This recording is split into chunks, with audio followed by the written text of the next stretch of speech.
आंग्ल नव वर्ष का प्रथम दिन 1 जनवरी 2016 शुक्रवार।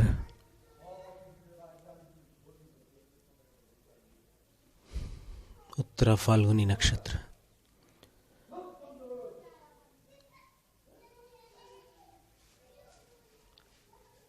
अरहत भक्ति में एक श्लोक है, श्रीमत् परम गंभीर स्याद्वादा मोघलांछनम जिया त्रैलोक्यनाथस्य शासनं जिन शासनम।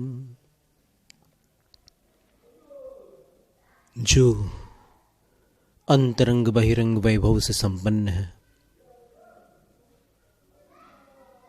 जो अत्यंत गंभीर स्याद्वाद रूपी सार्थक चिन्ह से युक्त है,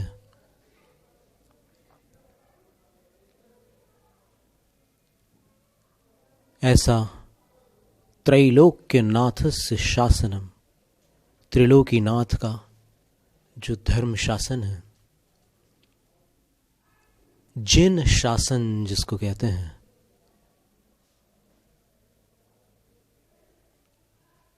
वह जयवंत हो।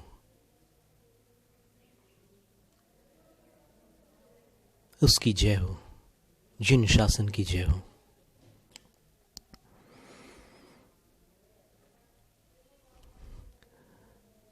कुछ लोगों की ऐसी धारणा हो सकती है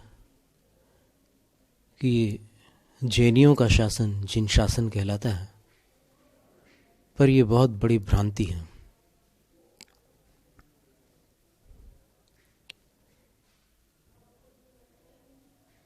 इसका संबंध किसी संप्रदाय से नहीं है।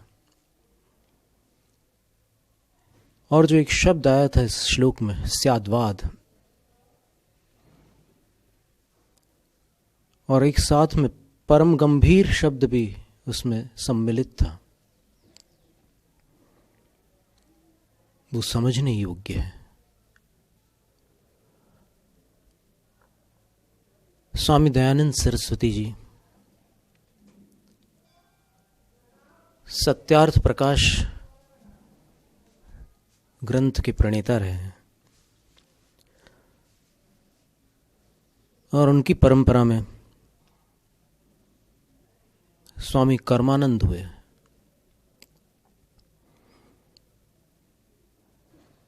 चौरासी मथुरा में कोई जैन संघ हुआ करता था,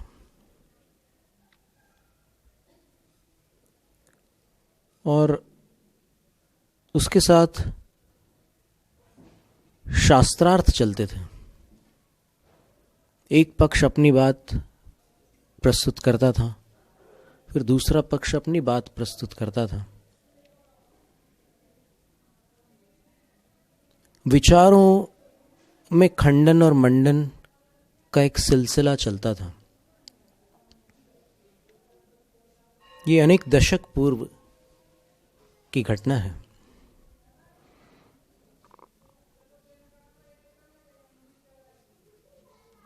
जब गुरु मरणशैया पर पड़े थे,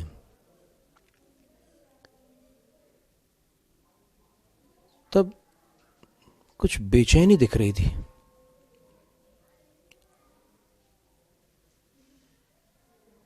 उनका ललाट स्वच्छ नजर नहीं आ रहा था, चिंता की लकीरें थी। तो फिर उनके जो शिष्य थे उन्होंने पूछा कि गुरुवर, आप तो मरण से डरने वाले गुरु नहीं थे, आज इस वेला में आप निश्चिंत क्यों नहीं हैं? उन्होंने उत्तर दिया, मुझे अपने बारे में कोई चिंता नहीं है, लेकिन मेरी चिंता शास्त्रार्थ को लेकर के, मेरे बाद कौन शास्त्रार्थ करेगा।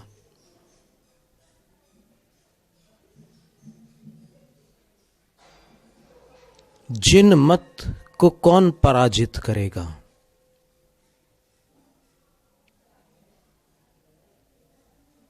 तब एक शिष्य ने वहां शपथ ली कि मैं करूंगा।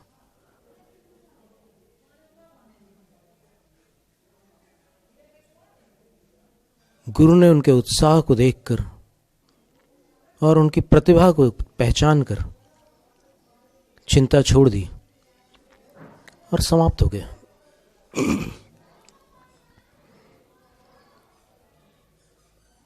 जिसने शपथ ली थी उसने बहुत बड़ी जिम्मेदारी अपने सिर पर मोल ली थी और उसने गहन अध्ययन प्रारंभ किया। बारीकी से जैन शास्त्रों का अध्ययन किया और उसके बाद फिर उसने जिन मत के विद्वानों को ललकारा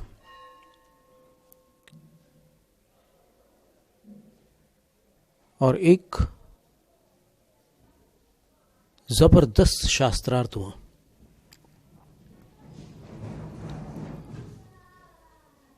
जो 7 दिन चला।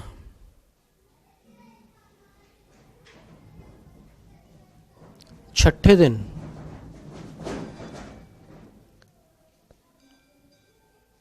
उन्होंने घोषणा कर दी कि कल अंतिम निर्णय है।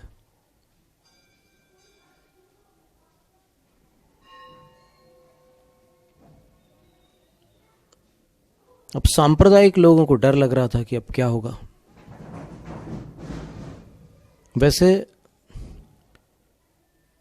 शास्त्रार्थ में हार जीत होने से सत्य और असत्य का निर्णय हो ही जाए ऐसा कोई नियम नहीं है। कई बार न्यायालयों में बहस के दौरान असत्य पक्ष की भी विजय हो जाती है। खैर वहां पर वो स्थिति बनी। लोग चिंतित थे कि अब इनके पास तो बहुत बारीक बारीक जानकारियां हैं जैन शास्त्रों की, इनको अपन कैसे जीत सकते हैं, और ये हर बात को काट रहे हैं। उन्होंने कुछ सवाल किए जैनियों से कि तुम्हारे शास्त्रों में ये सब चीजें लिखी हुई हैं, ये कैसे संभव है।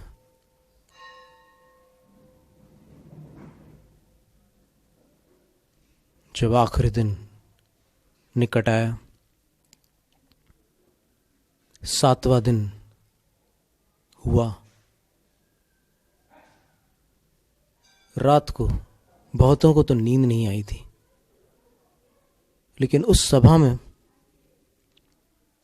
उन्होंने, स्वामी कर्मानंद ने, जितने प्रश्न किए थे उन सब के उत्तर जैन शास्त्रों से ही निकाल कर दे दिए। और उसके बाद घोषणा कर दी कि ऐसा निष्पक्ष दर्शन मैंने कहीं नहीं देखा, और इस दर्शन का अपूर्ण अध्ययन करने वाला तो इसका विरोधी रह सकता है, लेकिन इसको पूर्णतः समझने वाला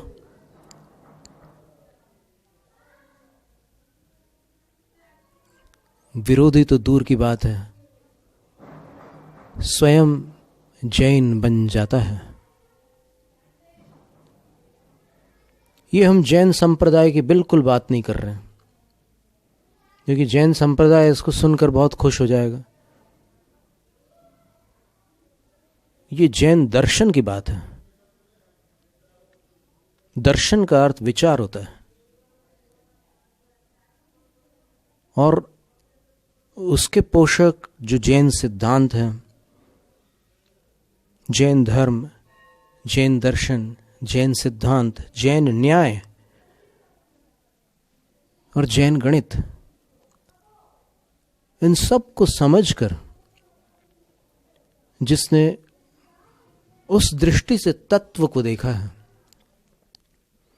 तत्व कहते हैं वस्तु के स्वरूप को, वास्तविकता को, परमार्थ को, तथ्य को, सत्य को। तो ये एक किस्सा था, बड़ा ऐतिहासिक किस्सा। प्रचार हो या ना हो एक अलग बात है, लेकिन घटना जरूर थी वो। फिर उन्होंने बहुत सी पुस्तकें भी लिखी हैं, समयसार भाष्य भी उन्होंने लिखा है और अन्य भी अनेक पुस्तकें उनकी है। ऐसी 2 घटनाएं और भी हैं और अन्य अनेक भी हो सकती हैं। एक नवयुवक इंजीनियरिंग कॉलेज पढ़कर,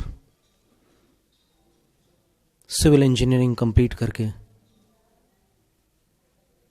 पानीपत निवासी एक एडवोकेट का बेटा था।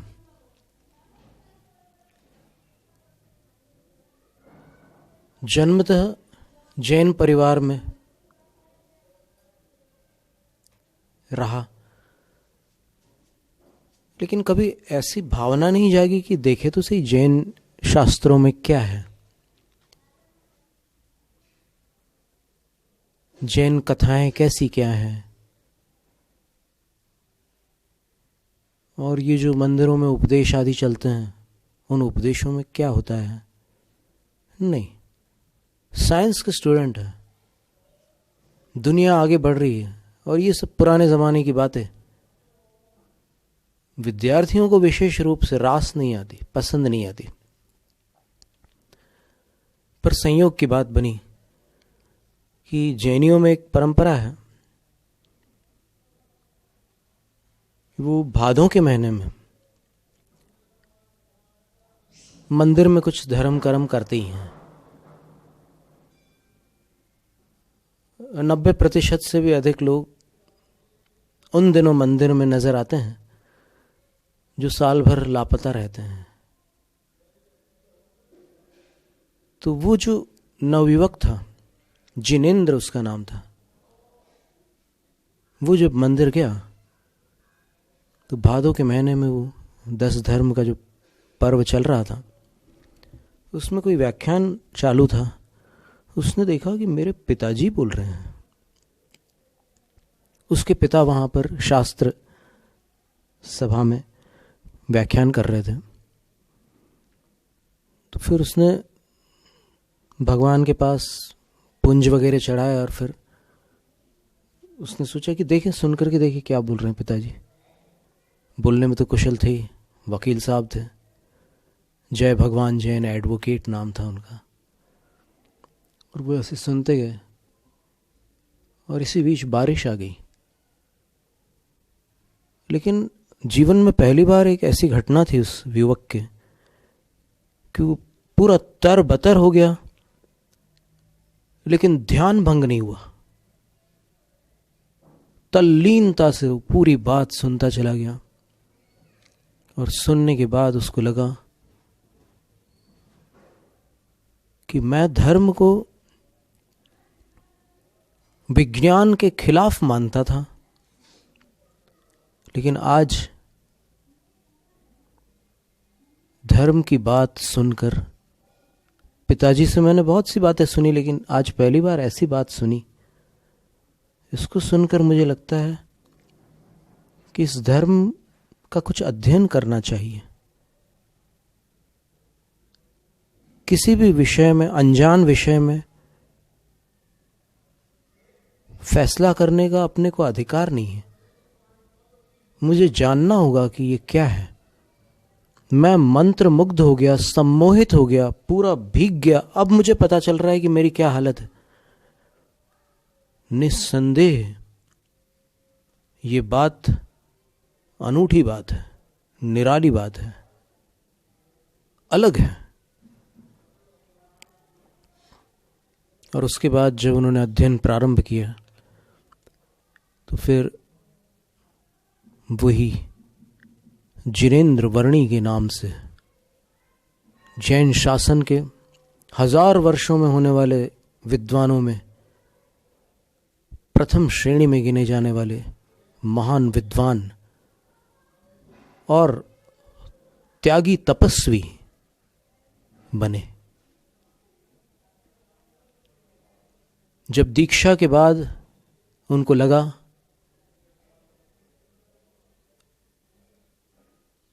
कि मैं ठीक से निभा नहीं पा रहा हूं दीक्षा, शारीरिक प्रतिकूलता बहुत बढ़ चुकी है, एक फेफड़ा नहीं है मेरा,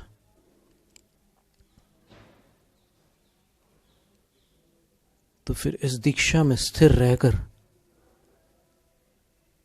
मैं खुद को और दूसरों को धोखा क्यों दूं?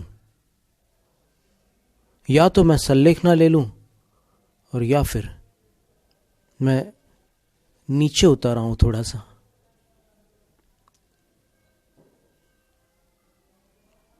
संलेखना लेने पर स्वास्थ्य तो सुधरा, पर फिर पूरे देश भर से साधुओं के विद्वानों के पत्र आए कि अभी समय नहीं है, आप बहुत कम उम्र के हैं और आपके द्वारा जिनवाणी की बड़ी सेवा होगी, सरस्वती माता की आराधना होगी, इसलिए आप जैसे आराधक का असमय में चला जाना योग्य नहीं है। और वैसे भी संलेखना अकाल मरण के लिए नहीं की जाती। उन्होंने उसको स्वीकार किया और फिर निचला पद स्वीकार करके दीक्षा छोड़ी उन्होंने, लेकिन पूरी चर्या वैसी रखी जैसी उनने शक्ति अनुसार पाली, जो पल सकती थी वैसी रखी उन्होंने। और 15-15 घंटे एक दिन में मौन धारण करके वो आराधना की है सरस्वती की कि जो कोई बिरला ही मनुष्य कर सकता है। और बहुत गहनता से उन्होंने अध्ययन किया था और फिर अंत में वापस दीक्षा लेकर सन 1983 में यहां से उन्होंने महाप्रयाण किया। तो इसीलिए हम कहते हैं कि आप लोग जो भी हमारी आवाज सुन रहे हैं, हमारी बातें सुन रहे हैं, वो श्रद्धा से न सुने, क्योंकि श्रद्धा से अक्सर धोखा होता है। आप परीक्षक बनकर के सुनिए, आप हमारे विरोधी बनकर के सुनिए, जो कुछ हम बोल रहे हैं उसको आप खोजिए, और जब परीक्षा करके आपको यहां सत्य नजर आ जाए तो आप हमारी बात में हामी भरिए। आंख बंद करके मानना इस कलयुग में हमेशा हानिकारक होता है।